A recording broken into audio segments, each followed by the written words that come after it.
నమస్కారం. నా పేరు కల్పన ఠాకూర్.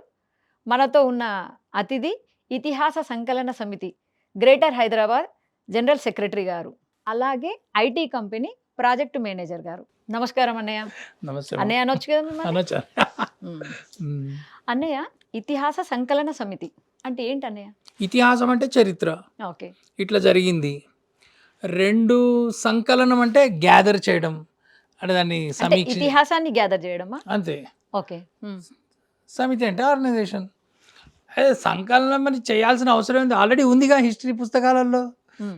మరి హిస్టరీ పుస్తకాల్లో ఉంటే మళ్ళీ మనం కొత్తగా గ్యాదర్ చేసేది ఏముంది అంటే, ఇప్పుడు మనం వస్తున్న హిస్టరీ పుస్తకాల్లో ఉన్న చరిత్ర అది తప్పుడు చరిత్ర. హ్మ్. ఆ చరిత్ర మన గురించి చెప్పదు. హ్మ్. ఆ చరిత్రలో ఏముంటుందంటే, అలెగ్జాండర్ పురుషోత్తముడిని ఓడించాడు అని ఉంటుంది. హ్మ్. లేకపోతే బ్రిటిష్ వాళ్ళు ఈ దేశానికి సంస్కృతిని తీసుకొచ్చారు, హ్మ్. చదువు నేర్పించారు,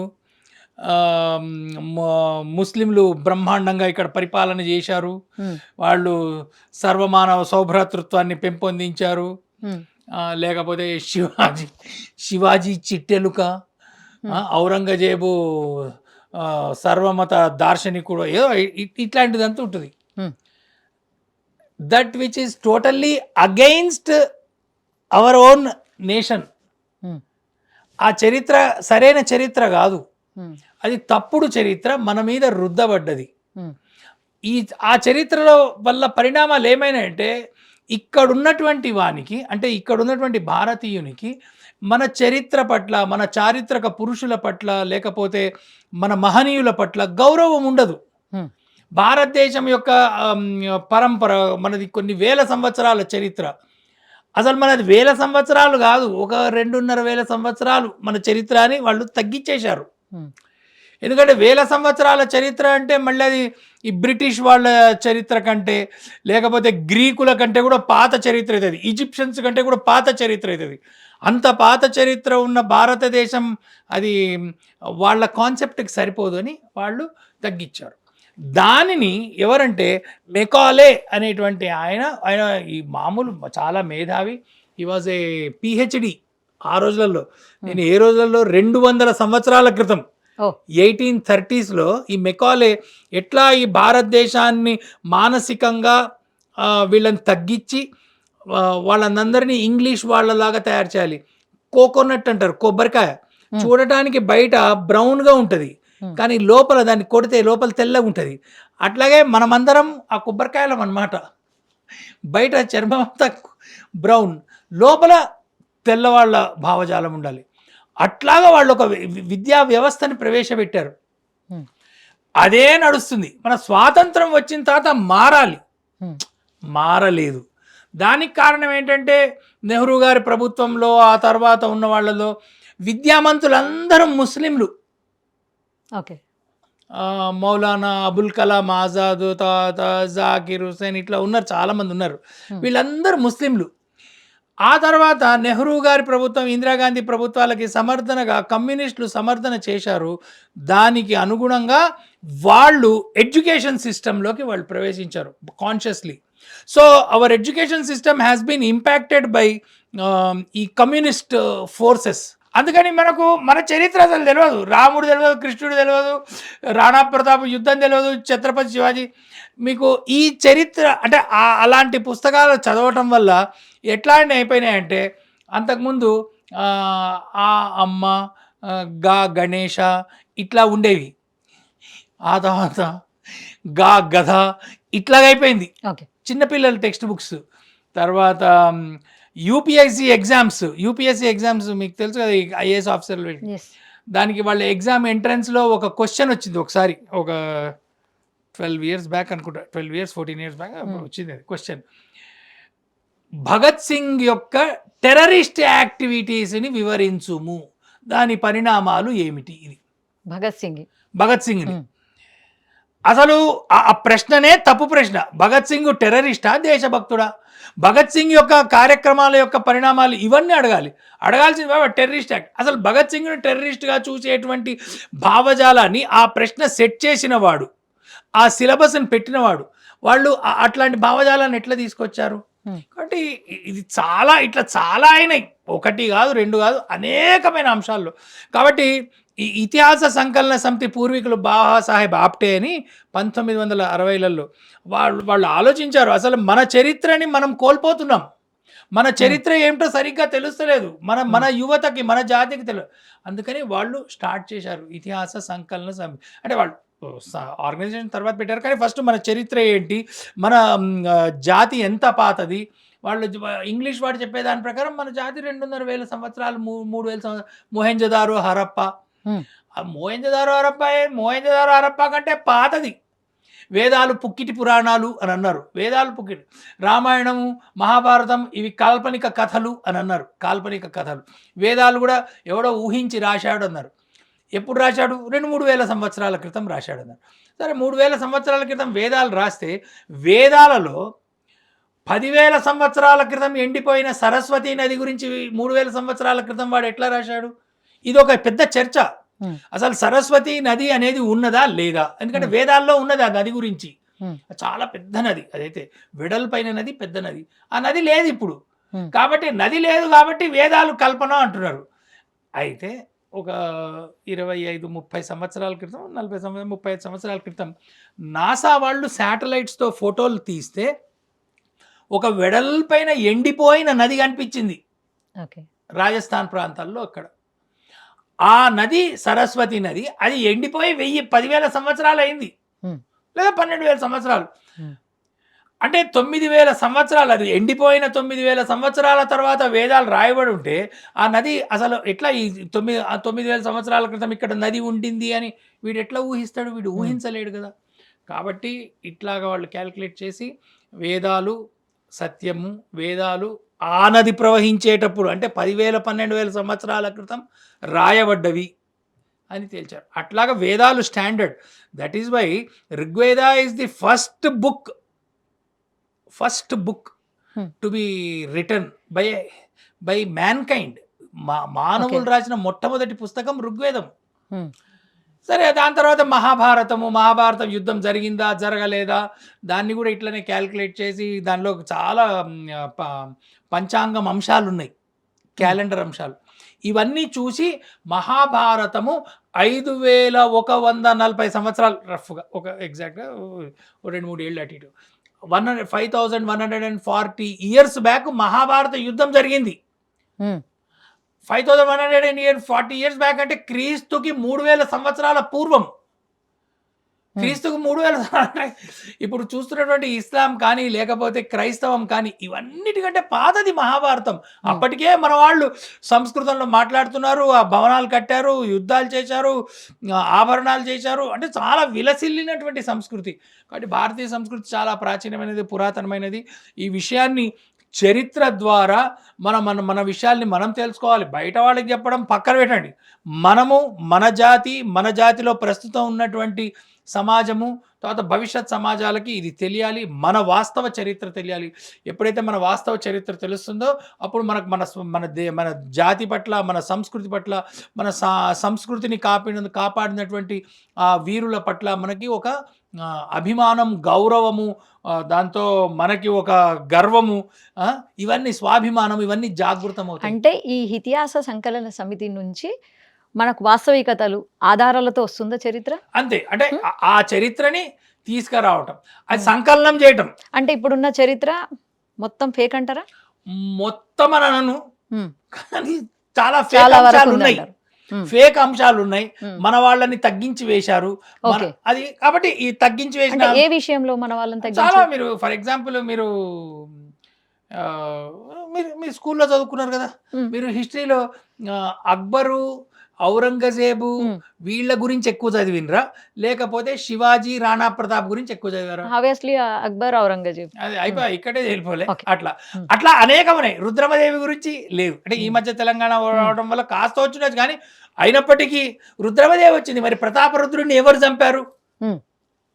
మరి తెలంగాణలో వరంగల్ మీద ఎవరు దాడి చేశారు? వరంగల్ కోటల్ని నాశనం ఎవరు చేశారు? లేకపోతే తిరుమల దేవాలయం మీదకి ఎవరు దాడి చేశారు? శ్రీరంగం దేవాలయం మీద ఎవరు దాడి చేశారు? అసలు అయోధ్య కానీ, లేకపోతే సోమనాథ్ కానీ, కాశీ కానీ, మథుర కానీ, లేకపోతే మధ్యప్రదేశ్లో ఉన్న భోజశాల కానీ, ఇట్లా అనేకమైనటువంటి దేవాలయాలు, వీటిని ఎవరు ధ్వంసం చేశారు? ఇదంతా కూడా మానవ సౌభ్రాతృత్వం, అన్ని మతాలు సమానం అనేటువంటి వాళ్ళు చెప్తారు. అది వాస్తవమా? కాబట్టి వాస్తవ చరిత్రని మన వాళ్ళకి చెప్తే అది సరిపోతుంది. ఈ వాస్తవ చరిత్ర కాకుండా తప్పుడు చరిత్రని మన నెత్తి మీద గుద్దే పుస్తకాల ద్వారా అవుతున్నది. దాన్ని ఆపాలి. మన వాస్తవ చరిత్రని పరిశోధించాలి. పరిశోధించడానికి కూడా లేవు. నేను మన తెలంగాణ ప్రారంభంలో, ఉద్యమం ప్రారంభంలో అంటే మనకి ఇంకా తెలంగాణ రాష్ట్రం రాకముందు ఇక్కడ తెలంగాణలో నిజాం వ్యతిరేక పోరాటం జరిగింది, తెలంగాణ వీరులు అని అన్నారు. వీళ్ళంతా అన్నారు, ఈ పార్టీల వాళ్ళు. సరే, పార్టీల పేర్లు ఎందుకు. అయితే ఇక్కడ మరి అసలు ఏమిటా చరిత్ర, తెలంగాణ చరిత్ర ఏమిటి, ఎవరు తొక్కివేయబడ్డారు, ఇక్కడ ఎవరు తొక్కేశారు, ఈ విషయాలన్నీ తెలంగాణ ప్రభుత్వం మళ్ళీ, లేకపోతే తెలంగాణ రాష్ట్రం వచ్చిన తర్వాత మళ్ళీ అసలు ఆ పుస్తకాల్లోకి టచ్ చేయలేదు. కాబట్టి ఇతిహాస సంకలన సమితి ఏం చేస్తుంది, అసలు తెలంగాణ ఉద్యమం ఏంటి, తెలంగాణ ఉద్యమంలో పాల్గొన్న వాళ్ళు ఎవరు, దానికి నిజాం వ్యతిరేక పోరాటం ఎవరు చేశారు, వాళ్ళకి ఎట్లాంటి శిక్షలు పడ్డాయి. మీకు అండమాన్ ఎట్లానో, కాలాపాని, అండమాన్ కాలాపాని ఎట్లానో, అట్లా తెలంగాణలో కూడా అట్లాంటి ఒక జైలు ఉన్నది. ఓకే, ఆ జైలు మీరు శ్రీశైలం పోతుంటే మన్ననూర్ అని ఒక ఊరు వస్తుంది. శ్రీశైలం అంటే ఆ కొండలు ప్రారంభం కాగానే, కొండ ఎక్కంగానే మన్ననూరు వస్తుంది. అక్కడి నుంచి ఇక అరణ్యం ప్రారంభం అవుతుంది. ఆ మన్ననూరులో ఉండేది ఒక కాలాపాని జైలు. ఆ జైల్లో ఎంతో మందిని వాళ్ళు ఎండలలో, ఎండలలో వాళ్ళని చేతులు ఇట్లా పైకి కట్టేసి పొద్దునుంచి సాయంత్రం దాకా ఎండలో నిలబెట్టి వాళ్ళకి వడదెబ్బలు కొట్టి వాళ్ళు తిండి తినలేక శోష వచ్చి పడి చనిపోయినారు. This is our history. ఇక్కడ హిందువుల మీద దాడులు చేశారు. దేవాలయాలు కాదు, హిందూ స్త్రీలని మానభంగాలు చేశారు. మనం ఇప్పుడు ఏదైతే బంగ్లాదేశ్లో చూస్తున్నామో దానికి అనేక రెట్లు తెలంగాణలో జరిగింది, మరాఠవాడాలో జరిగింది, బీదర్లో జరిగింది. ఇది బయటకు రాలేదంటారా మీరు? ఎక్కడ వచ్చింది? నేను నా చిన్నప్పుడు చదువుకోలే, మీరు మీ చిన్నప్పుడు చదువుకోలే, ఇప్పుడు వాళ్ళు కూడా ఎవరు చదువుకోవట్లే. This is our history and this history has to be told to our people and this has not come out. So అందుకని ఇతిహాస సంకలన సమితి ఏం చేస్తుందంటే రచయితల్ని పట్టుకొని అసలు ఆనాడు ఎవరు పోరాటం చేశారు, వాళ్ళు ఏం త్యాగాలు చేశారు, వాళ్ళు పడ్డ కష్టాలు ఏమిటి, వీటి మీద సంకలనం చేయించటము, టాపిక్స్ మీద రాయించటము, రీసెర్చ్ చేయించటము, పుస్తకాలు పబ్లిష్ చేయటము, సెమినార్లు పెట్టటము. కేవలం తెలంగాణ అంశమే కాదు, అఖిల భారత అంశాలు. సరే, మనం ఇప్పుడు తెలంగాణ బుక్ విషయానికి కోసం మీరు కూడా ఏదో రాసినట్టున్నారు కదా? నేను రాసింది విశ్వమంతా విస్తరించిన భారతీయ సంస్కృతి, దాని ఆధారాలు. భారతీయ సంస్కృతి విశ్వమంతా. మరి ఎంత చెప్తున్నా అంటే 3000 సంవత్సరాలు, 4000 సంవత్సరాలు, 5000 సంవత్సరాల క్రితం. మీ బుక్ కంప్లీట్ అయిందా, కంటిన్యూ అవుతుందా? లేదు, అది రాశాము, ప్రింట్ చేసేసాము, తెలుగులో అయింది, తర్వాత ఇంగ్లీష్ లో కూడా అయింది. అవి కొన్ని వేల పుస్తకాలు అమ్మేశాము. సరే, మరి విశ్వమంతా విస్తరించిందా? భారతీయ పుస్తకం కాదు కానీ భారతీయ సంస్కృతి గురించి అడుగుతున్నా, బుక్ గురించి అడగట్లేదు. భారతీయ సంస్కృతి విశ్వమంతా విస్తరించింది. భారతీయ సంస్కృతి మీకు ఒక సెన్సేషనల్, అంటే ఆ పుస్తకం రాసేటప్పుడు నాకు తెలిసిన ఒక అంశం చెప్తాను. ఖురాన్ ఉంది కదండి, ఖురాన్ ఓంకారంతో ప్రారంభం అవుతుంది. అదెలా? ఎలా కాదు, ఓంకారంతో ప్రారంభం అవుతుంది, ఎలా కాదు. ఖురాను ఓం అని, ఓం తర్వాత ఇంకా మిగతా వాళ్ళ సూరాలు, ఆయతులు ఇవన్నీ ఉంటాయి. ఇవన్నీ అయితే ఈ విషయాన్ని ఎట్లా అంటే అక్కడ ఇప్పుడు ప్రస్తుతం ఎనీ ఖురాన్, ఇవాల్టి ఖురాన్ కూడా మీరు ఖురాన్ తీసుకుంటే మొదటి ఆయాత్ ఆ లా మా అని ఉంటుంది, ఆలామా అని ఉంటుంది. దాన్ని వీళ్ళు ఏం చేస్తారంటే ముస్లింలు ఆలామా అని చదివేసి తర్వాత మిగతా ఖురాన్ చదువుతారు. కానీ యాక్చువల్ అరబీ గ్రామర్ ప్రకారము లకారము ఆకి లా మాకి మధ్యన వస్తే ఊలాగా పలకాలి, ఆలామా అని రాయాలి, ఔం అని చదవాలి. ఇది నేను ఆ పుస్తకం రీసెర్చ్ చేస్తుంటే తెలిసింది. తర్వాత నేను ఉస్మాన్ యూనివర్సిటీకి వెళ్ళి అరబీ ప్రొఫెసర్స్ని, ఆ డిపార్ట్మెంట్ ప్రొఫెసర్స్ వాళ్ళని అడిగా. అంటే అవును, అట్లా ఒక రూల్ ఉంది అని చెప్పారు. అంటే మరి ఇట్లా ఖురాన్లో ఈ ఫస్ట్ ఆయాత్ ఇట్లా వస్తుంది కదా సార్ అనేటప్పటికి అరే నువ్వెవరు అది ఇదని వాళ్ళు టెన్షన్ పడ్డారు. కానీ ఇది ఫ్యాక్ట్. ఇది స్వామి రామానంద తీర్థ 110 years బ్యాక్ చెప్పారు ఇదైతే. దాని తర్వాత ఇవాళ మీరు అక్బరుద్దీన్ అనే పేరు ఉంది కదా, అందులో ఎక్కడన్నా లా ఉందా? అక్బరుద్దీన్ ఎక్కడ ఉంది? అదే అక్బరుద్దీన్, అదే ఆయన అక్బర్ అల్దీన్ అని రాస్తాడు. ఆయన అరబ్బీలో ఓకే. అక్బర్ అల్దీన్ అని లా రాస్తాడు, Hmm. కానీ ఉద్దీన్ అని చదువుతాడు. Hmm. అక్బర్ అల్దీన్ అని రాస్తాడు, అక్బర్ ఉద్దీన్ అని చదువుతాడు. లేదా అసద్ అల్దీన్ అని రాస్తాడు, అసద్ ఉద్దీన్ అని చదువుతాడు. Oh. నయీం అల్దీన్ అని రాస్తారు, నయీం ఉద్దీన్ అని చదువుతారు. Hmm. ఆలామా అని రాస్తారు, Hmm. ఔం అని చదవాలి. ఓంకారంతో స్టార్ట్ అవుతుంది ఖురాన్. Hmm. ఇట్లా ఇంకా చాలా ఉన్నాయి అంశాలు. సో అన్నయ్య ఇతిహాస సంకలన సమితి గురించి చెప్పారు మీరు. మీరు ఆర్ఎస్ఎస్ కూడా బాధ్యత ఉందా మీకేమైనా? ఆర్ఎస్ఎస్లో ఇప్పుడు ప్రస్తుతం లేదు. Hmm. నేను 50 సంవత్సరాలుగా ఆర్ఎస్ఎస్కి పోతున్నా. అంటే మా నాన్నగారు పోయేవారు కాబట్టి Hmm. నేను పుట్టక ముందు నుంచి కూడా ఆర్ఎస్ఎస్ అనుకోవాలి, ఓకే. ఆగర్భ అనుకోవాలి. అంటే ఫ్యామిలీ మా ఫాదర్ సన్సెక్. అదే నేను శాఖకు పోవడం నాకు గుర్తు. నేను ఆ 4 ఏళ్ళ 5 ఏళ్ల వయసులో వరంగల్లో ఏకశిల పార్క్ అని ఒక పార్క్ ఉంది. అక్కడ ఆ Okay. పార్క్ లో శాఖకి వెళ్ళేవాడిని. నాకు గుర్తుంది ఆ Okay. కొండలు అదంతా. అంటే ఆర్ఎస్ఎస్ లో మెయిన్ అంటే పునాది లాంటిది బేస్ అంటే శాఖ. ఉమ్. శాఖ గురించి ఏంటనే అసలు? శాఖ అంటే ఏంటి అసలు? అందులో మళ్ళీ రాష్ట్రీయ స్వయం సేవక్ సంఘ్, రాష్ట్రీయ తెలుసు, సంఘ్ తెలుసు, ఈ స్వయం సేవక్ ఏంటి? ఏంటి అంటే వాళ్ళు స్వతహాగా వాళ్ళు ఏమైనా నేర్చుకుంటారా లేకుంటే శాఖలో నేర్పుతారా ఏంటి అసలు ఇది? ఆర్ఎస్ఎస్ అనేది ఒక సంస్థ. ఓకే. దాంట్లో 3 పదాలు. రాష్ట్రీయ స్వయం సేవక్. రాష్ట్రీయ అంటే ఒక రఫ్గా చెప్పాలంటే మన జాతీయ. ఓకే. జాతీయ కాదు, జాతీయ కంటే కొంచెం పోనీ అటు జాతీయ ఇటు. కొంచెం అటు ఇటు జాతీయ అని అనుకోవచ్చు. సంఘ అంటే ఆర్గనైజేషన్. స్వయం సేవక్ అంటే వాలంటీర్. ఓకే.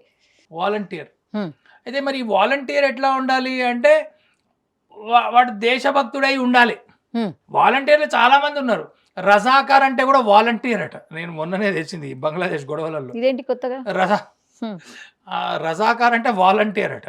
మరి వాడు ఎట్లాంటి వాలంటీర్? వాడు దేనికి వాలంటీర్? వాడు ఏం చేస్తున్నాడు? వాడి కార్యక్రమాలు ఏంటి? వాళ్ళదేమైనా అదే ఆర్గనైజేషన్? అట్లా అంటే కాబట్టి వాలంటీర్స్ ఆర్ డిఫరెంట్. ఎస్. ఆ రాష్ట్రీయ కానీ ఈ రాష్ట్రీయ ఆర్ఎస్ఎస్ వాలంటీర్, ఆర్ఎస్ఎస్ స్వయం సేవక్ ఏంటంటే అతను దేశం కోసం పనిచేసేటువంటి వాలంటీర్. ఓకే. సంస్థలు చాలా ఉంటాయి. సంస్థలు ఇప్పుడు దొంగలు కూడా ఒక సంస్థ పెట్టుకోవచ్చు. వాడు పార్టీ పెట్టుకొని ఎలక్షన్లకు బాగా ఖర్చు పెట్టి అట్లా కూడా చేయొచ్చు. అట్లాగంటే స్వార్థపరులు కూడా ఒక ఆర్గనైజేషన్ పెట్టచ్చు. కానీ రాష్ట్రీయ స్వయం సేవక సంఘం ఏంటంటే సమాజం కోసం, ఈ రాష్ట్రం కోసం. రాష్ట్రం అంటే తెలుగు రాష్ట్రం కాదు, సంస్కృత రాష్ట్రం. రాష్ట్రం అంటే దేశము, జాతి, ఇదంతా ఈ రెండు కలిపి. సో ఈ రాష్ట్రం కోసం పనిచేసేటువంటి వాలంటీర్ల సంస్థ. ఓకే. అయితే మరి ఈ వాలంటీర్ ఎట్లా తయారవుతాడు? వాడు ఎక్కడ మనకి రెడీమేడ్ గా దొరకడు. బట్ ఆ వాలంటీర్ ని తయారు చేయాలి. ఆ వాలంటీర్ ని తయారు చేసేటువంటి ఒక కార్యక్రమం పేరు శాఖ. ఓకే. శాఖ అంటే బ్రాంచ్, కొమ్మ, శాఖ కొమ్మ. ఈ శాఖ ఏంటంటే స్థానికంగా ఉంటది. ఆ శాఖకి పిల్లలు వస్తారు, పెద్దవాళ్ళు అంటే వస్తారు. ఏజ్ లిమిట్ అట్లా సర్టెన్ ఏజ్ ఉంటుంది? ఏం లేదంటే మరి పసిపిల్లలు రాకూడదు కానీ అంటే ఏజ్ ఏ ఏజ్ నుంచి స్టార్ట్ అవుతుంది? 3 ఏళ్ళు 4 ఏళ్ల వయసు నుంచి. అప్పటి నుంచే వాళ్ళని శిశువు అంటారు, చిన్న పిల్లలు, పసిపిల్లలు. ఓకే. సరే 3 ఏళ్ళు కాకపోయినా 4-5 ఏళ్ల వయసు నుంచి వస్తుంటారు. ఓకే. అక్కడి నుంచి 80 ఏళ్ళు 90 ఏళ్ల వాళ్ళు కూడా వస్తారు శాఖలో. యాక్చువల్ గా గ్రౌండ్ లో జరుగుతుంది కదా, ఆరు బయట గ్రౌండ్లలో శాఖ జరుగుతుంది. ఏం నేర్పిస్తారు అనే శాఖ? అంటే వాళ్ళు శాఖకి వెళ్ళేది వాళ్ళని క్రమశిక్షణలో పెట్టుకోవడానికి వెళ్ళేవాళ్ళు. ఓకే. అందుకని ఆ శాఖకు ఒక టైం ఉంటది. ఆ టైంలోనే జరుగుతుంది ఆ శాఖ. Particular time. అంటే ఒక్కొక్క శాఖ ఒక్కొక్క టైం, ఒక ఏరియా వాళ్ళకి స్థానికంగా. దాని తర్వాత ఆ శాఖలో ఫిజికల్ యాక్టివిటీస్, మెంటల్ యాక్టివిటీస్ ఉంటాయి. ఏదో కర్ర తీసుకొని వెళ్తా ఉంటారు అంటే అది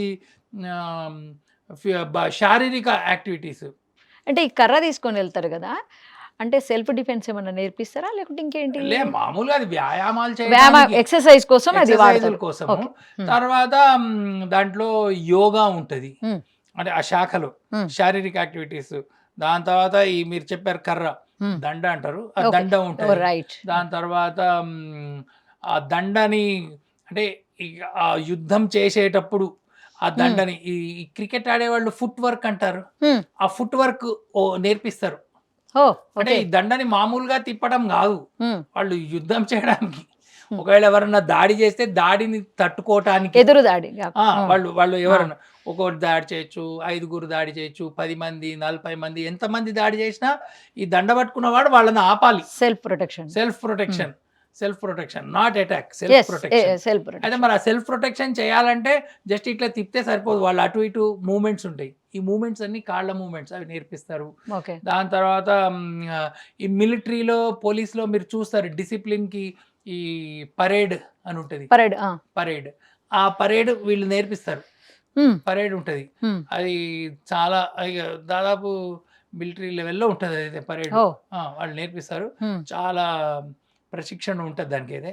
సరే, అంటే బేసిక్స్ నుంచి అక్కడ దాకా ఇవన్నీ యాక్టివిటీస్ ఉంటాయి. అంటే ఆర్ఎస్ఎస్లో చాలా చాలా అంటే జనాలలో చాలా అభిప్రాయాలు ఉంటాయి. మంచి ఉంటుంది, చెడు ఉంటుంది. మంచి అయితే దేశభక్తి నేర్పిస్తారు, డిసిప్లిన్ ఉంటుంది, దేశం కోసం, హిందుత్వం కోసం అంటారు.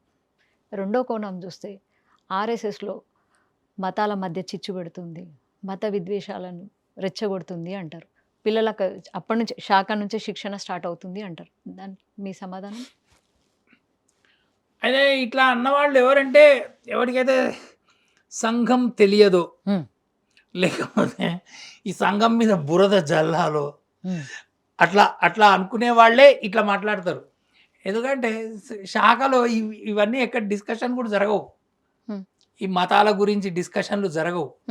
లేకపోతే ఇంకొక మతాన్ని కించపరుస్తూ విద్వేషాలు అలాంటివి అసలు నేను ఈ మీకు తమాషా చెప్పి మధ్యలో నేను శాఖ నుంచి దూరమైనప్పుడు ఇట్లాంటి భావజాలానికి పడ్డా నేనైతే కాలేజ్ చదువుకునే రోజులలో. ఇలాంటిది ఇదే మీరు చెప్పింది ఓకే. ఇట్లాగా అనుకొని నేను కూడా ఆర్ఎస్ఎస్ ఇట్లనే ఉంటదేమో అట్లా అనుకునేవాడిని. ఎందుకంటే అప్పుడే మీరు శాఖకి వెళ్ళాక కూడా బయటకు బయటకు వచ్చి ఇట్లాగా అప్పుడు శాఖకి వెళ్ళేవాడిని కాదు. నేను ఒక 5-6 ఇయర్స్ శాఖకు పోలే నేనైతే. పోయిన తర్వాత అసలు ఏంటి అని ఈ ఇండియా టుడే, హిందుస్థాన్ పేపర్స్ అన్ని చదివేవాడిని నేను బాగా. చదివేసి నేను ఇదే భావించేవాడిని. అప్పుడు రామ్ జన్మభూమి ఉద్యమం కూడా బాగా జరిగేది. దాని తర్వాత నాకు మళ్ళీ ఎక్స్ప్లెయిన్ చేశారు, యాక్చువల్గా ఆర్ఎస్ఎస్లో వాళ్ళు చెప్పేదే కరెక్ట్, బయట చెప్పేది అంతా తప్పు, అంతా ఇది ఇంకా అది నేను నా 56 ఏళ్ల జీవిత అనుభవంతోనే చెప్తున్నా. బయట వినేది అంతా శుద్ధ అబద్ధం. ఆర్ఎస్ఎస్ వాళ్ళు చెప్పేదే పర్ఫెక్ట్లీ కరెక్ట్, అది కరెక్ట్, అది వాళ్ళు పాపం సత్యమే చెప్తున్నారు. అట్లాగా 99 సంవత్సరాలు వాళ్ళు సత్యమే చెప్తున్నారు. కానీ వీళ్ళని తొక్కేయాలని చెప్పేసి కమ్యూనిస్టులు అనండి, వాళ్ళు వీళ్ళని, జవహర్ లాల్ నెహ్రూ స్వయంగా ఆర్ఎస్ఎస్ని తొక్కేయాలని చెప్పేసి బ్యాన్ పెట్టి దాన్ని తొక్కేయాలి ఎట్లన్నా, ఐ విల్ క్రష్ ఆర్ఎస్ఎస్ అని పార్లమెంట్లో స్టేట్మెంట్ ఇచ్చిన వ్యక్తి చనిపోయే ముందు 1964లో అనుకుంటా ఆయన పోయారు. 1963 మరి 64లోనో చైనా యుద్ధం తర్వాత ఆయన RSS is a great patriotic organization అని చెప్పి రిపబ్లిక్ డే పరేడ్ కి ఆర్ఎస్ఎస్ వాళ్ళని ఇన్వైట్ చేశాడు. అది ఆర్ఎస్ఎస్ వాళ్ళు మరి రిపబ్లిక్ డే పరేడ్ లో పాల్గొన్నారు. జయప్రకాష్ నారాయణ్ ఎమర్జెన్సీ వ్యతిరేకంగా ఆయన ఇట్లనే అనుకునేవాడు. ఎమర్జెన్సీ అయిన అప్పుడు ఆయన, అంటే అప్పటిదాకా ఆయనకు తెలియదు ఆర్ఎస్ఎస్ వాళ్ళు ఏదో మామూలు మీద, కానీ ఆర్ఎస్ఎస్ దగ్గర చూసిన తర్వాత if there is any organization that is patriotic in this country I will name RSS first అన్నాడు ఆయన అయితే. ఓకే. అది తర్వాత సుప్రీంకోర్టు జస్టిస్ అనేక మంది, కేరళ హైకోర్టు వాళ్ళు, ఈ హిందువులు గారు, క్రిస్టియన్స్, ముస్లింలు అనేక మంది ఆర్ఎస్ఎస్ ని ఒప్పుకున్నారు. ఆర్ఎస్ఎస్ యొక్క గొప్పతనాన్ని, అంటే ఆర్ఎస్ఎస్ యొక్క దేశభక్తి, ఈ విషయాలన్నీ వాళ్ళు ఒప్పుకున్నారు. వాళ్ళు ఒప్పుకున్నా ఒప్పుకోకపోయినా ఇది వీళ్ళు వాళ్ళ ఒప్పు కోసం ఇట్లా పనిచేస్తలేదు, వాళ్ళ ఇంకెవడో తిరస్కారం కోసం ఇది పనిచేస్తలేదు. ఇది దేశభక్తి సంస్థ, దేశం కోసం పనిచేస్తుంది, హిందూ జాతి కోసం, భారత్ మాత కోసం పనిచేసేటువంటి సంస్థల్లో ఇది అగ్రగణ్య సంస్థ. దీన్ని చూసి, లేకపోతే డబ్బులు ఇవ్వరు, జోబులోంచి డబ్బులు ఖర్చు పెట్టుకోవాలి, జోబులోంచి వాళ్ళు మిగతా ఖర్చులన్నీ పెట్టుకోవాలి, వాళ్ళ టైంని అనవసరంగా వాళ్ళు బర్బాద్ చేసుకోవాలి. ఇవన్నీ చేసి వానికి ప్రతిఫలం ఒకటి కూడా రాదు. మీకు మామూలుగా అయితే ఏదైనా పనికి వెళ్తే నాకు ఇంత వస్తుంది ఎట్లా ఉంటుంది, దీనిలో వీళ్ళు ఫస్టే చెప్తారు. శాఖకు వస్తే సరే పిల్లలు ఆడుకుంటారు, కొంచెం పెద్ద అయితే చెప్పేస్తారు నీకు ఆర్ఎస్ఎస్కి వస్తే ఏం రాదు, నీకేం బెనిఫిట్ రాదు, నీకు ఒక రూపాయి రాదు, ఉల్టా నీ జోబు ఖర్చు అవుతుంది, నీ జోబులోంచి నువ్వు డబ్బులు పెట్టుకోవాలి. అంటే ఇంత చెబుతున్నా శాఖలో మళ్ళీ పిల్లలు జాయిన్ అవుతూనే ఉన్నారు. వాళ్ళు అట్లా జాయిన్ అవడం కాదు, అట్లా ఇంకా శాఖ పనే చేయాలి. ఎందుకంటే శాఖ అంటే దేశం కోసం పనిచేయటం, దేశం కోసమే వాళ్ళు. అందుకని దానికోసం స్వచ్ఛందంగా, అందుకని volunteer, when you say volunteer, మిగతా వాలంటీర్ ఫోర్స్‌లలో వాడికి ఏదో కాస్త ఏదో డ్రెస్ ఇచ్చో, లేకపోతే వెహికల్ ఇచ్చో, పెట్రోల్ పోయించో, ర్యాలీకి ఏదో అసలు అవి లేవు సంఘంలో. ఉల్టా వీళ్ళే జోబులోంచి ఖర్చులు పెట్టుకొని వేలకు వేలు ఖర్చులు పెట్టి స్వయం సేవకులు సంఘంలో పాల్గొంటున్నారు వాళ్ళు. సో సంఘాన్ని ఆర్ఎస్ఎస్ ను ఎంత అనుస్తుంటే అంత పైకి వస్తుంది అంటారు. అంటే అది ఎట్లాగో పైకి వస్తుంది. వీళ్ళు మూర్ఖంగా అణచడానికి ప్రయత్నం చేస్తున్నారు. అణచడానికి ప్రయత్నం చేయడంతో ఏమవుతుందంటే, ఈ సంఘం అంటే తెలియని వాళ్ళకి ఏంది వీళ్ళని ఎందుకు అనుస్తున్నారని వాళ్ళకి ఆర్ఎస్ఎస్ గురించి కొత్తగా చెప్తున్నట్టు అవుతుంది. అసలు ఆర్ఎస్ఎస్ గురించి తెలిసిన వాళ్ళు మన దేశంలో చాలా తక్కువ, చాలా తక్కువ. అసలు మీకు తెలిసిందంటే నేను ఆశ్చర్యపోతున్నా కదా అని. అసలు లేరు మన దేశంలో. దాదాపు ఒక 90% మందికి ఆర్ఎస్ఎస్ అంటే తెలియదు, 95% మందికి ఆర్ఎస్ఎస్ అంటే తెలియదు. కానీ RSS is world's biggest voluntary force. ప్రపంచంలో అత్యంత పెద్ద స్వచ్ఛంద సంస్థ, వాలంటీర్స్ ఉన్న సంస్థ ఆర్ఎస్ఎస్. ఇది ఇది ప్రపంచంలో. ఇంకొకటి అన్నయ్య, ఇప్పుడు శాఖకి వెళ్ళే వాళ్ళు ఉంటారు, అంటే నార్మల్ పబ్లిక్. తేడా ఏముంటుంది? యూత్, నేను యూత్ని తీసుకుంటాను. ఇప్పుడు శాఖకి వెళ్ళే అబ్బాయిలు ఉంటారు, శాఖకి వెళ్ళని అబ్బాయిలలో తేడా ఏమన్నా ఉంటుందా? అంటే సాధారణంగా ఈ డిసిప్లిన్ వైజ్ ఏదైనా వాడు కూడా ఆ యూత్ లోంచి వచ్చిన వాడేగా. ఉన్నా ఇప్పుడు శాఖలో వచ్చినప్పుడు కొన్ని డిసిప్లిన్స్ ఉంటాయి, దేశభక్తి డిసిప్లిన్ వస్తుంది. అది అంతా 100% వస్తుంది అని మనము అట్లా అని ఇట్లా ఉంటారు అట్లా అని ఉంటారు. సంఘం ఏం చెప్తుంది అంటే, ఈ లక్షణాలు ఉన్న వాళ్ళు బయట కూడా ఉన్నారు, సంఘానికి రాని వాళ్ళల్లో కూడా ఉన్నారు. సంఘానికి రాని వాళ్ళలో కూడా ఉన్నారు, సత్పురుషులు ఉన్నారు, దేశభక్తులు ఉన్నారు, తర్వాత డిసిప్లిన్ ఉన్న వాళ్ళు ఉన్నారు. కానీ సంఘానికి వచ్చిన వాడు ఎట్లున్నా వానికి కాస్త అది నేర్పింపబడుతుంది. ఓకే, వానికి అది స్వతహాగా వచ్చి ఉంటుంది. తర్వాత సంఘానికి వచ్చిన వాళ్ళల్లో బహుశా ఒక 95%, 98%, ఎవడన్నా 1% అటు ఇటు పోవచ్చేమో. పోయినా కూడా వాడు అంత బయట పోయినంత పోడు వాడు. అది ఒకటి ఉంటుంది వాళ్ళలో బేసిక్. ఇంకా దేశం పట్ల భక్తి, తర్వాత భారత మాత పట్ల నిష్ఠ, హిందూ ధర్మం పట్ల భక్తి, ఇది వీళ్ళకి స్పష్టంగా కనిపిస్తుంటది. మనకి ఆర్ఎస్ఎస్ వాళ్ళల్లో కనిపిస్తుంటది. బయట వాళ్ళల్లో అది నిద్రాణంగా ఉంది. ఓకే, అది ఉంది వాళ్ళకి. అది ఎప్పుడో ఒక ఈవెంట్ వచ్చినప్పుడు మీలాంటి వాళ్ళు మేల్కొల్పుతారు. నేనేముందా మామూలు. కానీ బయట ఏదో క్రికెట్ మ్యాచ్ వచ్చినప్పుడు అప్పుడు చూడాలి, ఆ 2-3 గంటలు ఎంత విపరీతమైన, దేశమంతా విపరీతమైన దేశభక్తి. ఆ మ్యాచ్ గెలిస్తే ఓకే, ఒక గంట ఉంటుంది. మ్యాచ్ ఓడిపోయినా అదో నిరాశ, ఒక గంట ఉంటుంది. మర్నాడు నార్మల్ అయిపోతుంది. సంఘం ఏం చెప్తుందంటే, అట్లాగే ఏదో ఒక ఈవెంట్ లాగా స్పైక్ లాగా రావడం కాదు దేశభక్తి అంటే. దేశభక్తి అంటే ప్రతిరోజు ప్రతి క్షణము దేశం కోసం తప్పిస్తూ, దేశం యొక్క బాగు కోసం శ్రమిస్తూ, దానికి అవసరమైతే మనం ఏం అవసరమైతే అది త్యాగం చేయడానికి సిద్ధపడేటువంటి మానసిక సంసిద్ధత అందరికీ రావాలి. అప్పుడు మన దేశం ఉత్థాన మంచి గొప్ప స్థితికి వెళ్తుంది. మరి 120-130 కోట్ల మందికి అది ఎట్లా చేస్తాము అంటే, మరి కానీ మన దేశం గొప్పగా కావాలంటే అది ఒకటే సొల్యూషన్, ఇంకా వేరే సొల్యూషన్ లేదు. సరే 130 కోట్లు కాకండి, కనీసం 3-4 కోట్ల మంది కన్నా అంత తీవ్రమైన శక్తి, అంటే స్వయం సేవక్ అంటారు ఎవరైతే శాఖకి వెళ్తారు, వాళ్ళు కనుక ఉన్నట్లయితే, అట్లా కనుక ఉన్నట్లయితే అప్పుడు దేశం బాగుపడుతుంది అని అంటారు. అయితే ఇప్పుడు ఆర్ఎస్ఎస్ వాళ్ళ లెక్కల ప్రకారం ఒక 40-45 లక్షల మంది ఉన్నారు దేశంలో. 40-45 లక్షలు 45 లక్షలు శాఖకి వెళ్ళేవాళ్ళు, రోజు శాఖకి వెళ్ళేవాళ్ళు. అంటే వాళ్ళు 5గురితో స్టార్ట్ చేశారు 1925లో. ఇప్పుడు 100th ఇయర్ వస్తుంది. 5గురితో స్టార్ట్ చేశారు ఫస్ట్ శాఖ. 5గురితోనే. వాళ్ళు కూడా చిన్న పిల్లలు. వాళ్ళు చిన్న పిల్లలు అంటే స్కూల్ గోయింగ్, మిడిల్ స్కూల్ అట్లా. వాళ్ళతో 5గురితో స్టార్ట్ చేసిన ఆర్ఎస్ఎస్ ఇవాళ 45 లక్షలు, 70,000 శాఖలు, అటు ఇటుగా కొద్దిగా లెక్క ఎగ్జాక్ట్ తెలియదు ఆర్ఎస్ఎస్ అది. కానీ అది సరిపోదు, అది చెప్తోంది. ఈ 45 లక్షల మంది ఉన్నారు కదా, 70,000 అది సరిపోవు. 3 లక్షల శాఖలు కావాలి, 3 కోట్ల మంది స్వయం సేవకులు కావాలి. అప్పుడు మన దేశాన్ని ఎవ్వడు ఏమీ చేయలేడు. ఇవాళ బంగ్లాదేశ్లో వాడేవాడు ఒక 5,000 మంది ధర్నా చేస్తే, వాడేదో యాత్రలు అవి చేస్తే అక్కడ ప్రధానమంత్రి పోయింది. అట్లా ఇక్కడ ఒక 50,000 మంది కాదు, 5 లక్షల మంది చేసినా ఈ దేశం గట్టిగా నిల్చోవాలి, ప్రపంచమంతా దాడి చేసి వచ్చిన వాళ్ళు రోజు ప్రార్థన చేస్తారు, స్వయం సేవకులు రోజు చేస్తారు ప్రార్థన. ఏముంటుంది ఆ ప్రార్థన? ప్రార్థనలు అంటే ఈ హిందూ ప్రార్థన భూమి, గీతం. పవిత్ర భూమి, ధర్మభూమి, దీనికోసం మేము దీన్ని పూజిస్తున్నాము, తర్వాత భగవంతుడిని మాకు శక్తి ఇవ్వమని అంటే కోరుకుంటాం. దేశము ఆధ్యాత్మికత, దేశభక్తి, దేశ ఆధ్యాత్మికత ఇదంతా ఉంటుంది. దాంట్లో ఒక లైన్ ఉంటది, ప్రపంచంలో దుర్మార్గ శక్తులు అన్ని ఏకమై, ప్రపంచంలో హ్మ్. అన్ని ఏకమై మా మీదకి దాడి చేసిన హ్మ్. మనం దాన్ని తట్టుకొని నిల్చొని విజయీకృతంగా రావాలి అని అని వాళ్ళు ఒక లైన్లో ప్రార్థన ఉంటుంది. ప్రార్థనలో ఒక లైన్ ఉన్నది. అదైతే నేను అనుకునేవాడిని, ప్రపంచంలో ఎందుకు మన మీద అందరూ దాడి చేస్తారని నా చిన్నప్పుడు అనుకునేవాడిని. హ్మ్. అందరు మన మీదనే దాడి చేస్తున్నారు ఇప్పుడు. వాళ్ళైతే America is doing, ISI is doing, CIA is అంటే డూయింగ్. మనం ఎవరి మీద చేయట్లేదా? మనం ఎవరి మీద చేస్తున్నాం? అంటే మనం మనం మనల్ని హిందుత్వాన్ని రక్షించుకోవడం. ఆ? హిందుత్వాన్ని అడ్డం పెట్టుకొని ఉమ్. అన్య మతాలను మనము చిన్న చూపు చూస్తున్నామని అంటారు. ఆర్ఎస్ఎస్, ముఖ్యంగా ఆర్ఎస్ఎస్, విశ్వ హిందూ పరిషత్ హిందూ మతాన్నే ఎంకరేజ్ చేస్తుంది.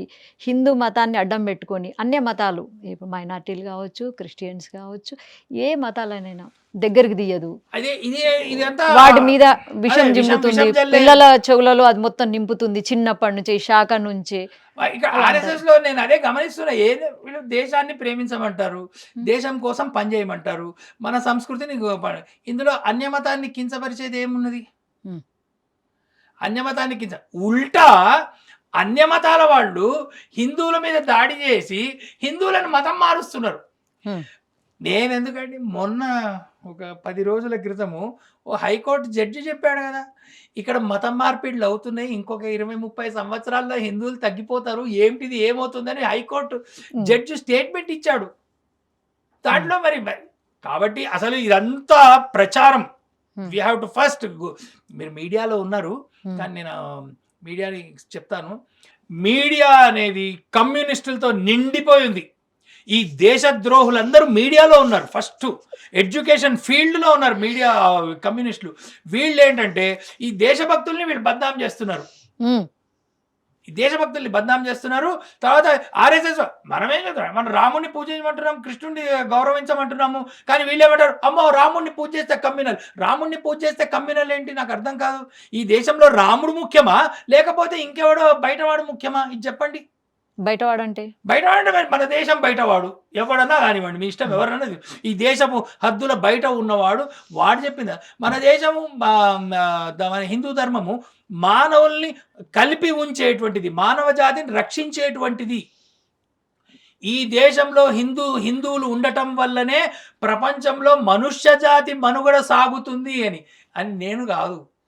130 సంవత్సరాల క్రితము స్వామి వివేకానంద షికాగోలో చెప్పారు. It's not me, Swami Vivekananda said that. ఏది? హిందూ ధర్మం ఉంటేనే.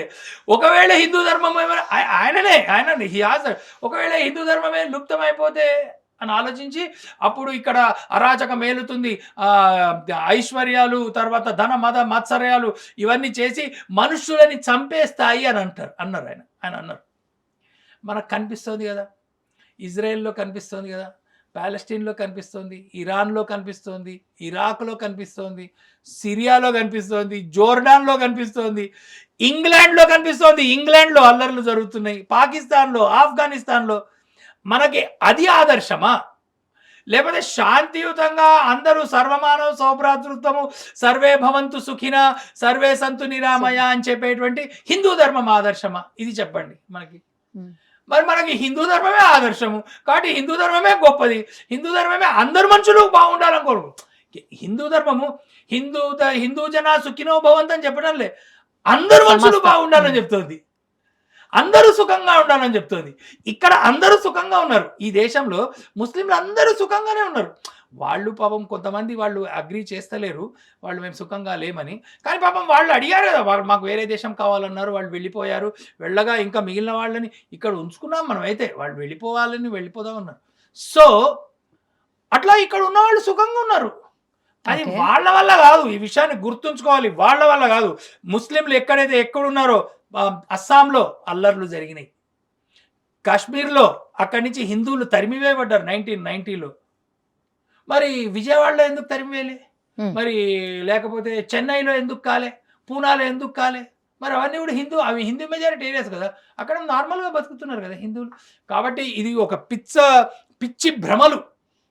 ఏదో ఆర్ఎస్ఎస్ ఇది నేర్పిస్తుంది, ఆర్ఎస్ఎస్ ఇతర మతాలను తక్కువ చేసి మాట్లాడుతుంది. అసలు ఆర్ఎస్ఎస్ నేను ఒక 1000 ఉపన్యాసాలు వినుంటా ఆర్ఎస్ఎస్లో. 1000 ఉపన్యాసాలు ఈజీగా వినుంటా గత 40 ఏళ్లలో. ఓకే. ఒక్కసారి కూడా ఇస్లాం గురించి కానీ, క్రైస్తవం గురించి కానీ, ఇతర మతాల గురించి కానీ ఎప్పుడు నన్ను పెద్దవాళ్ళు ఎవరు చెప్పక వినలే.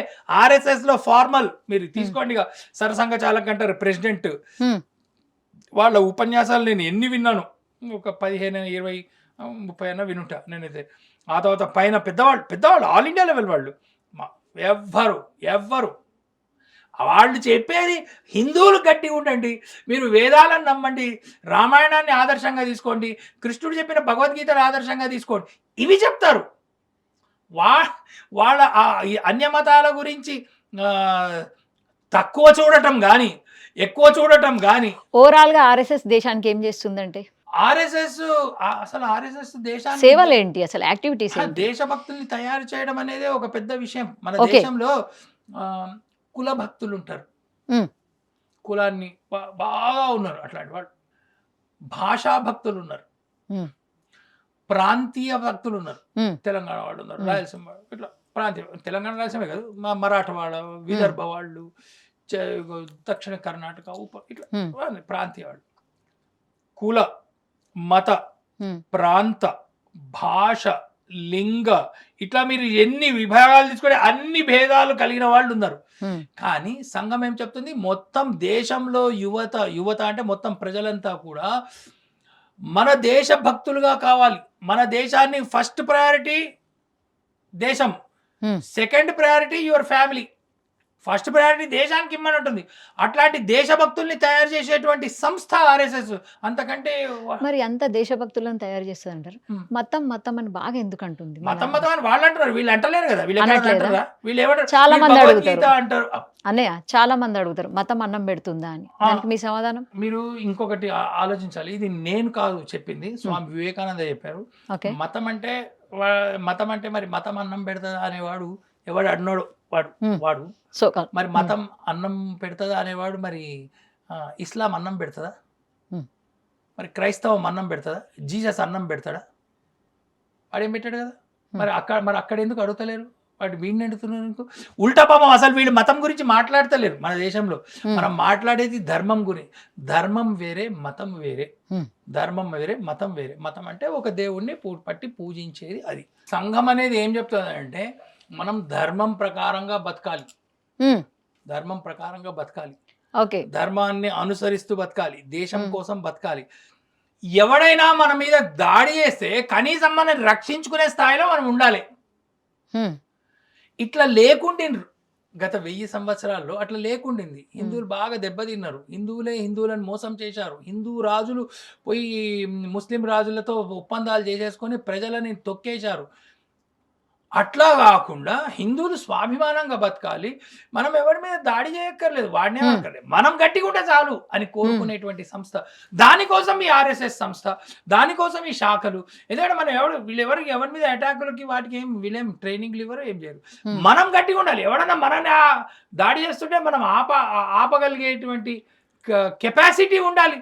లేకపోతే మనం తన్నులు తింటాం, చచ్చిపోతాం, తర్వాత మన లేడీస్ని రేప్ చేస్తారు, లేకపోతే ఎత్తుకపోతారు, అమ్మేస్తారు. ఇవన్నీ జరగలేదా? జరిగినాయి కదా హిస్టరీలో. వీటన్నిటిని ఆపుతుందా ఆర్ఎస్ఎస్? ఆపడానికి ప్రయత్నం చేస్తుంది. ఇవన్నీ ఆర్ఎస్ఎస్ ఉందనేటువంటి భయము దేశంలోని విద్రోహులకు ఉన్నది, తర్వాత దేశం బయట వాళ్ళకు కూడా ఉన్నది. సరే, దీన్ని ఎట్లన్నా ఆపాలని ప్రయత్నం చేస్తున్నారు. కానీ ఇది ఆర్ఎస్ఎస్ ఏదో ఒకళ్ళ పైన ద్వేషంతోనో ఒకళ్ళకి వ్యతిరేకంగానో పనిచేసేటువంటి సంస్థ కాదు. ఇది దేశం పట్ల ప్రేమతో, దేశం కోసం పనిచేద్దామనేటువంటి సంస్థ. కాబట్టి ఎవడు ఎన్ని ప్రయత్నాలు చేసినా ఈ దేశం పట్ల ప్రేమతో ఉన్నటువంటి వాళ్ళు మన దేశంలో స్పందించి సంఘం పెరుగుతూనే ఉన్నది. కానీ అవరోధాలు ఎన్ని వచ్చినప్పటికీ సంఘం తగ్గుతలేదు. That is what our experience is. సరే అనే సంఘం పెరుగుతుంది, దేశభక్తులు పెరుగుతున్నారు. చాలామంది అంటున్నారు దేవాలయాలు, పెద్ద పెద్ద దేవాలయాలు కడుతున్నారు, దాని బదులు ఆసుపత్రులు, స్కూల్స్ కట్టొచ్చు కదా, విద్య వైద్యం వస్తుంది కదా, అది చాలా నీడ్ కదా, అవసరం కదా ఇప్పుడు దేశానికి అని అంటున్నారు. దానికి మీ సమాధానం?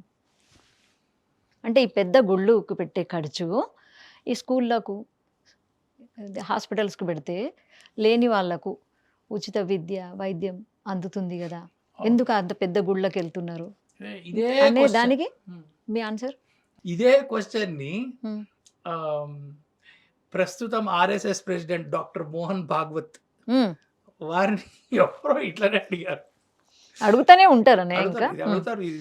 అది ఆయన ఏమన్నారంటే, సరే ఆ గుళ్ళు అవన్నీ కట్టలేదు, రామ జన్మభూమి గుడి కట్టలేదు, మరి ఇన్ని సంవత్సరాలు కట్టలేదు కదా, ఇప్పుడు మొన్న 2023లోనే ఇప్పుడు కట్టారు.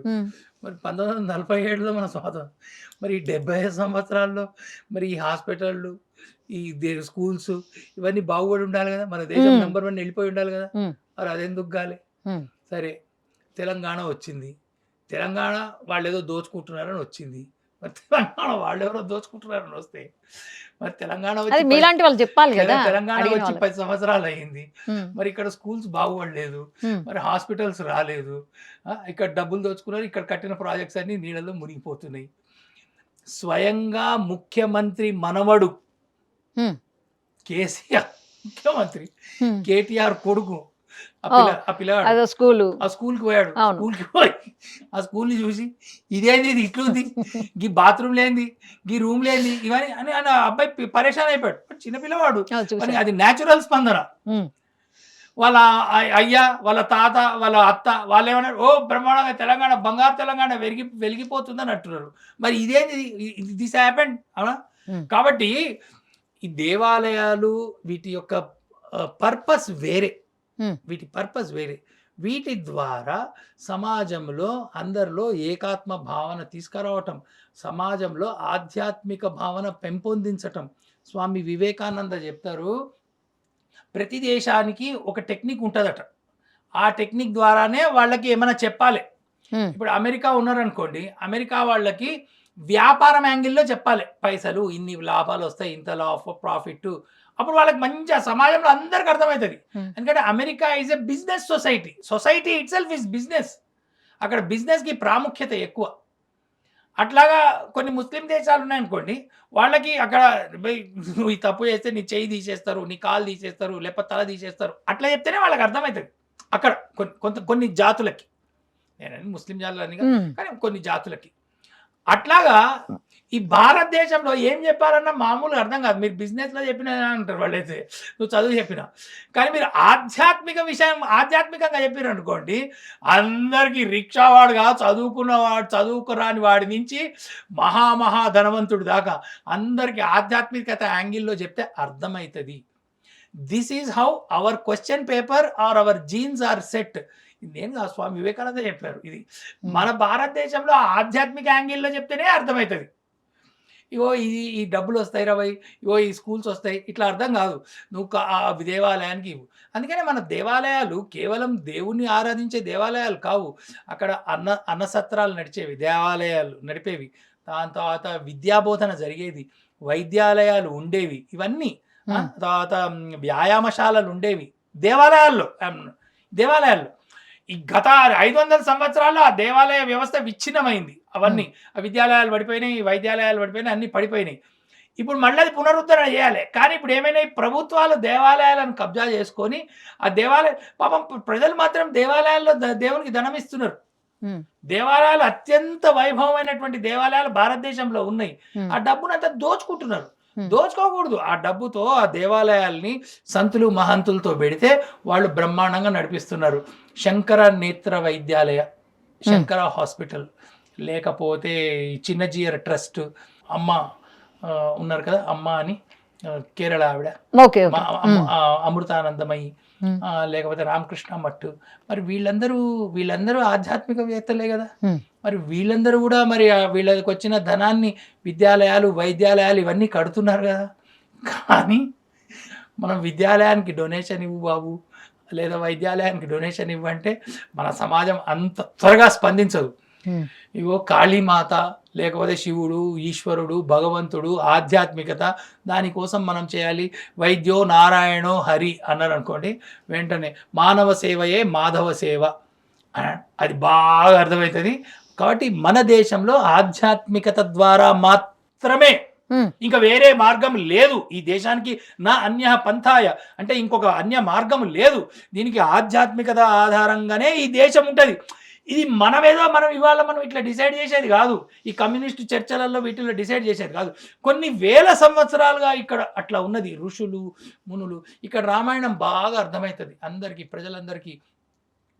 వాళ్ళు ఎంత కమ్యూనిస్ట్ అయినా వాని కొడుకుకి రావణ్ అని పేరు పెట్టుకోడు, రామనే పేరు పెట్టుకుంటాడు, సీత అనే పేరు పెట్టుకుంటాడు. ఎందుకంటే రాముడు, సీత, రామాయణము, హనుమాను, కృష్ణుడు, ఇది ఇక్కడ జాతికి అర్థమయ్యేటువంటి కేంద్ర అంశాలు ఇవి అయితే. కాబట్టి అదే యాంగిల్లో చెప్పాలి, మనం ఏదో వేరే థీరీ అట్లా చెప్పరాదు.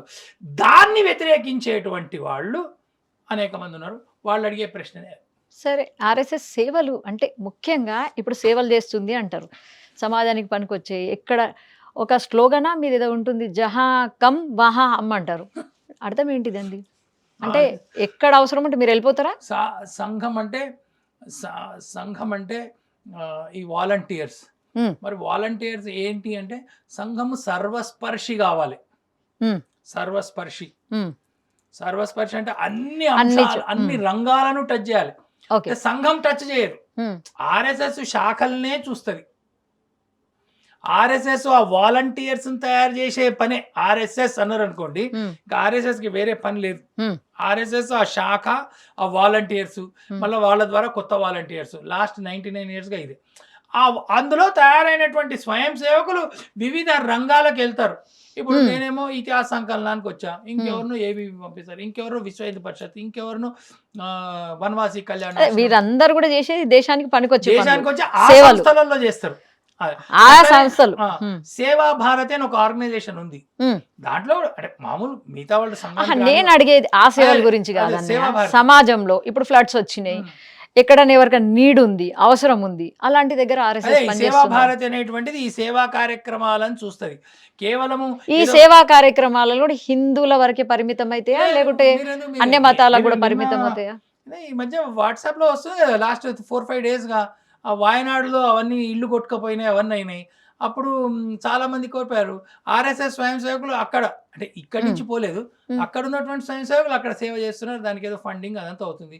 మరి అక్కడ సేవ స్వీకరించినటువంటి వాళ్ళు ఎవరికైతే వీళ్ళు సేవ చేశారో వాళ్ళు ముస్లింలు ఉన్నారు. అదే పేపర్లలో కూడా వచ్చింది, ముస్లింస్ కి సేవ చేస్తున్న ఆర్ఎస్ఎస్ అని వచ్చింది, పేపర్లలో వచ్చింది, వాట్సాప్లో వచ్చింది.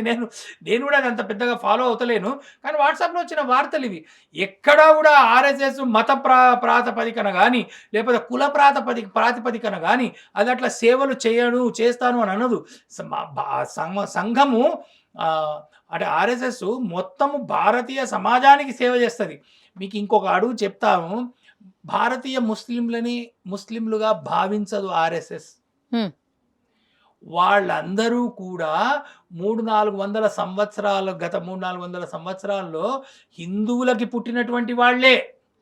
వీళ్ళ తల్లిదండ్రులు ప్రస్తుతం ఉన్న ముస్లింలందరూ కూడా ఒక 4-5 తరాలు లేదా 6-8 తరాల క్రితము వాళ్ళు హిందువులే. హిందువులకు పుట్టి ఏదో కారణాల వల్ల వాళ్ళు మతం మారారు. ఈ విషయము సంఘం చెప్తూ ఉంటుంది. నేను చిన్నప్పటి నుంచి వింటుండేవాడిని, ఇది నిజమేనా అని. ఒక 6 నెలల క్రితము గులాం నబీ ఆజాద్ ఆయన ఏమన్నాడు,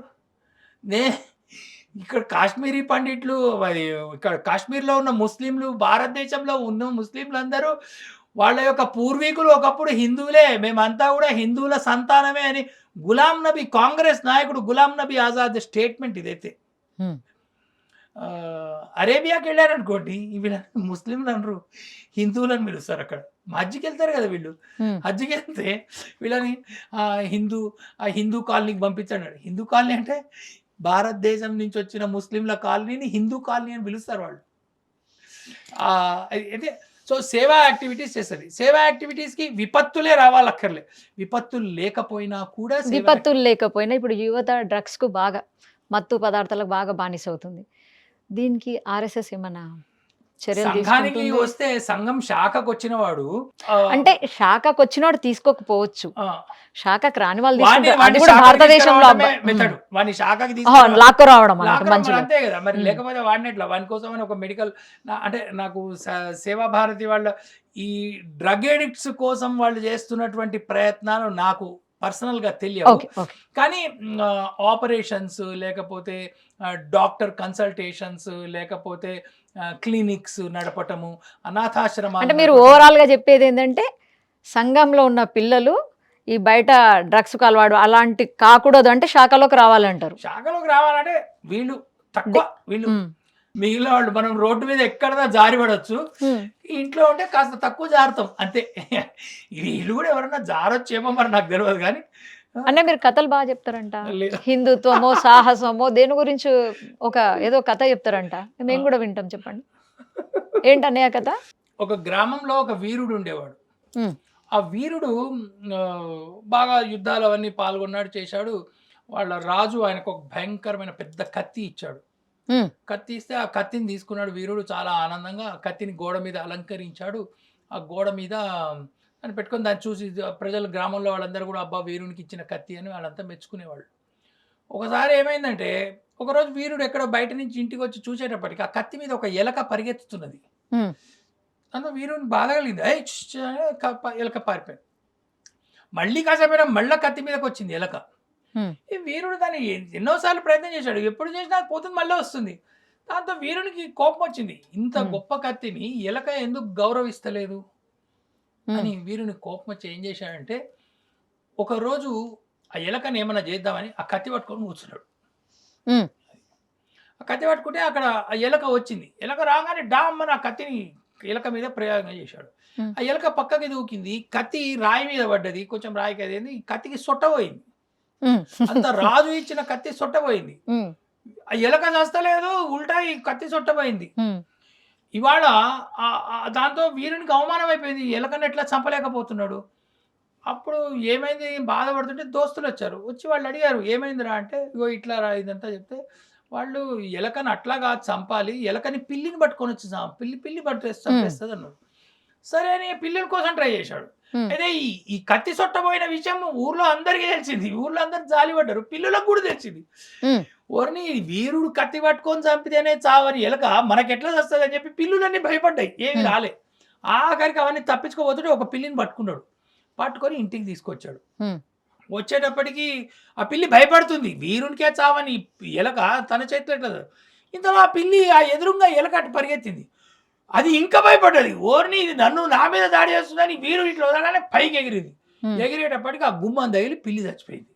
ఈ వార్త మళ్ళీ అందరికి తెలిసిపోయింది, ఉమ్. ఎలకని చంపలేకపోతున్న వీరుడు తర్వాత పిల్లి చచ్చిపోయిందని పిల్లులకు కూడా తెలిసిపోయినాయి, ఒక్క పిల్లి దొరకలేదు. ఉమ్. అప్పుడు ఆ వీరుడు ఏం చేశాడంటే, ఎట్లా అంటే ఇక్కడ మన ఎలకలన్నీ మంచి ఎలకలు, మన పిల్లులన్నీ మంచివి కావు, నువ్వు పోయి రాజుగారి దగ్గర నుంచి రాజుగారి పిల్లిని తీసుకురా, అదేమైనా పనికి వస్తుందంటే రాజుని అడిగాడు పిల్లిని. ఉమ్. రాజు పోతే రాజు గౌరవించాడు, గుర్తించాడు. ఏం కావాలి పిల్లి, ఓ పిల్లిదేముంది వెళ్ళి నీ దగ్గర 10 రోజులు ఉంచుకో అని చెప్పి ఆ రాజు పిల్లినిచ్చి పంపించాడు. పంపించేటప్పటికి రాజు పిల్లిని తీసుకున్నాడు, ఎలక వచ్చాడు. ఈ మిగిలిన పిల్లులు జనాలు అందరు చూస్తున్నారు, పిల్లులు చెప్తున్నాయి పోక పోక ఆ ఇంట్లో అని, అవేవో సైగలు చేస్తున్నాయి దూరం నుంచి. ఉమ్. ఈ రాజు పిల్లికి అర్థమవుతలేదు, అటు ఇటు చూస్తుంది అది. ఈ వీరుడు తీసుకొచ్చాడు, ఆ పిల్లిని ఇంట్లో వదిలిపెట్టాడు. ఉమ్. పిల్లి ఇంట్లో అటు ఇటు రాగానే దాన్ని తెలిసిపోయింది, ఇంట్లో ఒక ఎలక తిరుగుతున్నది కదా అని ఒక చోట మాటేసి కూర్చుంది. మాటేసి కూర్చున్నాక కాసేపు ఎలక బయటకు వచ్చింది. రాగానే పిల్లి దాన్ని పట్టుకున్నది, చంపేసింది, తినేస్తూ బయటికి వెళ్ళిపోయింది. వీరునికి ఆశ్చర్యం కలిగింది, అబ్బా ఇది నిజంగా ఈ గొప్ప పిల్లి, ఉమ్. ఇంత గొప్ప పిల్లిని నేను ఎందుకు మన గ్రామం పిల్లులే. ఇట్లాగా ఎలక బాధ తీరింది. ఉమ్. ఈ రాజు పిల్లి రోడ్డు మీదకి వెళ్ళింది, కాస్త అటు ఇటు వెళ్ళింది. అప్పుడు గ్రామంలో ఉన్న మిగిలిన పిల్లులు వచ్చినాయట. ఉమ్. వచ్చి అవి అడిగినాయి రాజు పిల్లిని, నువ్వు అక్కడ ఏం నేర్చుకున్నావు, అంత నీకు అంత రాజరికంలో ఏమంతా ట్రైనింగ్ ఏమి ఇచ్చారు, ఉమ్. ఏం యుద్ధాలు నేర్చుకున్నావు, మేము ఎవరం చంపలేము, ఓ పిల్లి కూడా చచ్చిపోయింది రా ఎలకతో. ఉమ్. రాజు పిల్లి ఆశ్చర్యపోయింది, పిల్లి చచ్చిపోయిందట. అవును పిల్లి చచ్చిపోయింది అన్నాడు. అంటే అప్పుడు ఈ రాజు పిల్లి చెప్పిందట, ఏమో అవేం నాకు తెలియవు, మీరేమో చెప్తున్నారు నాకు అర్థం కాలేదు, కానీ ఒకటి మాత్రం నాకు తెలుసు, అది ఎలక, నేను పిల్లి, ఉమ్. ఇది నాకు మనసులో నాకు అది స్పష్టంగా తెలుసు, కాబట్టి అది నా చేతిలో కావాల్సిందే, అట్లనే చచ్చిపోయింది అది అన్నదట. ఇది హిందూ మతానికి ఇంకేదైనా మతానికి రిలేటెడా ఈ కథ? మనం కూడా ఇప్పుడు ఎవరు ఎలక ఎవరు పిల్లి? మనం కూడా మన పరిచయాన్ని మనము హిందువులుగా ఉంచుకోవాలి. ఓకే. మన పరిచయాన్ని మనం హిందువు అని గుర్తుపెట్టుకోవాలి. హ్మ్. లేకపోతే నేను తెలుగోడిని, హ్మ్. నేను తమిళోడిని, మరాఠీ వాడిని, లేకపోతే నేను తెలంగాణోడిని, నేను ఆంధ్రోడిని, నేను కన్నడోడిని, నేను పంజాబోడిని, లేకపోతే నేను కమ్మ. మనం ఎవరు? సరే మన అవన్నీ పరిచయం కాబట్టి ఏంటి? మనం ఎవరు? నేను శాస్త్రిని, నేను రెడ్డిని, నేను లేకపోతే నేను జంగమ. ఇ- ఇట్లాంటి పరిచయాలు మనకు ఉన్నంత కాలము మనం ఆ మిగిలిన పిల్లుల్లాగా మనం కూడా ఏ కన్ఫ్యూజ్ పరిచయం అయిపోతాం. ఉండాలి మరి? మనం హిందువులము, ఓకే. మనము భారతీయులము, హ్మ్. మనం ఈ భారత్ మాత సంతానము. హ్మ్. ఈ పరిచయం కనుక మన మైండ్లో క్లియర్గా ఉందనుకోండి, మిగిలినవన్నీ అన్ని పక్కకు కొట్టుకుపోతాయి. హ్మ్. మిగిలిన సమస్యలు ఏవి ఉండవు. ఈ పరిచయాన్ని మనం పెంపొందించుకోవాలి. హ్మ్. ఇది ఆర్ఎస్ఎస్ చెప్తుంది. మనము ప్రైమరీలీ మనము ఈ దేశపు మూలవాసులం. We are the original people of this country. ఈ దేశం కోసం, ఈ ధర్మం కోసం, ఈ సమాజం కోసం, ఈ జాతి కోసం, ఈ రాష్ట్రం కోసం నిరంతరం ఆలోచిస్తూ, నిరంతరం తపించి పని చేసేటువంటి వాళ్ళ వల్లనే ఈ దేశం బాగుపడుతుంది. అట్లాంటి వాళ్ళు మనం కావాలి. మనమంటే కేవలం పురుషులు కాదు, స్త్రీలు కూడా, పెద్దవాళ్ళు కాదు, చిన్నపిల్లలు కూడా, అందరికీ ఆ తపన ఉండాలి. ఎప్పుడైతే అట్లాంటి తపన వస్తుందో అప్పుడు ఈ దేశం ఆటోమేటిక్గా మారుతుంది. అట్లాంటి తపన సరే అది రావడానికి కొన్ని 50 సంవత్సరాలు పట్టొచ్చు, 100 సంవత్సరాలు పట్టొచ్చు, కానీ పట్టడం అయితే పడుతుంది. ఆ పని అయితే ప్రారంభించాలి. ఆ పనిని ప్రారంభించి చేస్తున్న సంస్థ ఆర్ఎస్ఎస్. అంటే ఓవరాల్‌గా ఆర్ఎస్ఎస్ దేశభక్తిని, సమాజంలో మంచిని, మంచి సేవలను అన్నిటిని అందిస్తుంది అంటారు. ఒక భావితరానికి సరిపడ ధైర్యాన్ని, మేము ఉన్నామనే ఒక ధైర్యాన్ని నూరిపోస్తుంది అంటారు. అవును. అంటే హిందుత్వం మీద ఎలాంటి ఏమంటారు దాడులు జరిగినా దేనికైనా వీళ్ళు రెడీ ఉంటారు. యుద్ధానికి రెడీ అన్నట్టు ఉన్నారు. అవును. స్వయం సేవకులు అంటే వాళ్ళు. అవును. డెఫినేషన్ అదే కదా. వాళ్ళే కాదు, సమాజాన్ని కూడా అట్లా, వాళ్ళ సమాజం వెనుక పాపం వీళ్ళు కూడా ఉంటారు. ఆర్ఎస్ఎస్ సంస్థ ఒక్కటే ఏమీ చేయలేదు. ఏం చేస్తుంది? సమాజం ఉంది, సమాజం ఉంది అక్కడ 130 కోట్ల సమాజం ఉంది. ఈ సమాజానికి ఒక బ్యాక్ బోన్, లేకపోతే ఒక ఇంటర్నల్ బోన్స్ లాగా వీళ్ళు కూడా సమాజాన్ని జాగృతం చేస్తూ, ఈ సమాజంతో మా సమాజానికి వీళ్ళేదో స్పెషల్గా పక్కన అట్రాక్షన్ కాదు, లేకపోతే సమాజానికి ఇది ఒక స్పెషల్ ఫోర్స్ కాదు. This is part of the society. Okay. ఈ సమాజంలోనే ఉండాలి. ఆర్ఎస్ఎస్ ద్వారా మంచి సేవలే సమాజానికి అందుతాయి. ధన్యవాదాలు శేఖర్జీ, చాలా చక్కగా ఆర్ఎస్ఎస్ గురించి చెప్పారు. ధన్యవాదాలు.